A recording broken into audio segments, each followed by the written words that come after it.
Coucou tout le monde, j'espère que vous allez bien. Aujourd'hui, je vous propose la rate farcie, une recette marocaine nutritive, très savoureuse et surtout très facile à faire à la maison. J'aurai besoin d'une rate de veau ou de bœuf que j'ai déjà bien lavée. Elle contient un peu de matière grasse à la surface, c'est ce qui la protège pendant la cuisson au four et lui apporte beaucoup de saveur, donc pas la peine de l'enlever. Là, mon boucher m'a fait une petite incision pour la farcir. J'aurai besoin de 100 g d'abats. Moi, j'ai choisi du foie de veau. Vous pouvez choisir n'importe quelle viande ou n'importe quel abat de votre choix pour la farce. Je vais découper mon foie en tout petits dés. Vraiment une petite quantité, mais ça reste facultatif. Vous pouvez utiliser que de la viande hachée ou que de légumes. J'ai également utilisé un grand oignon finement coupé, 250 g de viande hachée, un verre de 150 g de riz déjà pré-cuit, donc du riz cuit à moitié, pas trop cuit. J'assaisonne de sel, de poivre noir ou de poivre blanc, selon vos goûts. Également d'un mélange d'épices, là j'utilise l'épice Colombo ou ras el hanout ou tout simplement du cumin, paprika, gingembre, curcuma, ce que vous voulez, selon vos goûts. Là j'ai 2 belles cuillères à café de mélange jusqu'à 3 selon vos goûts de mélange ail, persil et coriandre que j'ai déjà préparé. Je vous laisse la recette en barre d'infos. Vous pouvez simplement mettre 2 gousses d'ail finement râpées, un peu de persil et de coriandre finement haché. Je mélange le tout, je malaxe bien pour avoir une farce homogène et que les saveurs des épices rentrent bien dans ma viande ainsi que dans mon riz. Et je procède à la préparation du reste de la recette.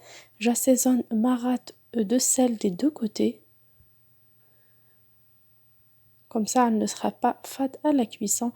J'assaisonne également de poivre noir ou blanc. Moi, je préfère le poivre blanc parce qu'il est moins agressif pour l'estomac. Je frotte bien. Et là, directement, je commence à remplir ma poche ou ma rate de la farce. Une farce qui peut varier selon vos goûts. On peut farcir également qu'avec des légumes, ça reste toujours trop bon. Là, j'ai fait une petite incision sur les côtés, du coup, environ au milieu de ma rate afin de faciliter le travail. Là, à chaque fois que je mets une petite poignée de farce, je la pousse jusqu'en bas afin d'avoir une rate bien farcie et une forme homogène. Là, je pousse à chaque fois avec mes doigts. Comme vous voyez, c'est très facile, ma farce glisse facilement. Vous voyez, cette recette est vraiment très facile, rapide et surtout économique, mais surtout trop bonne. Une seule rate suffit pour nourrir environ 8 à 10 personnes. Vous pouvez également la préparer et la conserver après cuisson au congélateur ou au frigo. Une fois ma rate remplie, je ramène 2 cure-dents ou directement vous pouvez la ficeler. Pour moi, je mets des cure-dents là où j'ai fait mon incision afin de bien fermer et que ma farce ne sorte pas. Voilà, c'est du travail vite fait et bien fait. Également sur le côté, soit on ficelle, soit on soude avec 2 ou 3 cure-dents, bien sûr.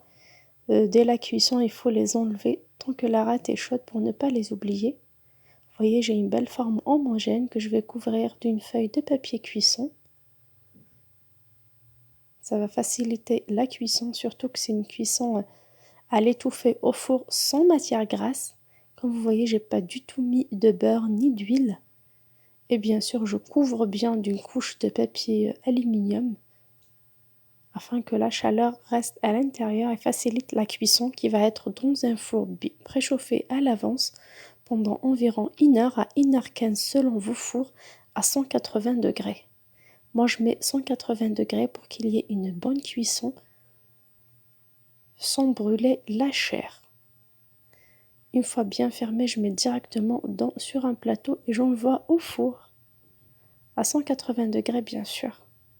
Une fois ma rate bien cuite, j'enlève le papier aluminium ainsi que le papier cuisson Et bien sûr, les cure-dents, en fait, ne pas les oublier. Et je commence à trancher ma rate farcie. Vous voyez, elle est chaude. Voilà, ma chair est bien cuite. La farce est homogène. Et surtout, c'est un très très bon plat, plein de saveurs.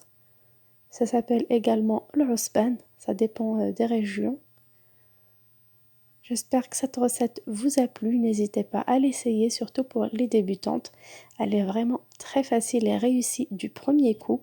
Je vous dis à très bientôt sur ma chaîne. N'hésitez pas à me laisser un petit pouce bleu si ma recette vous a plu et de vous abonner à ma chaîne. Ciao!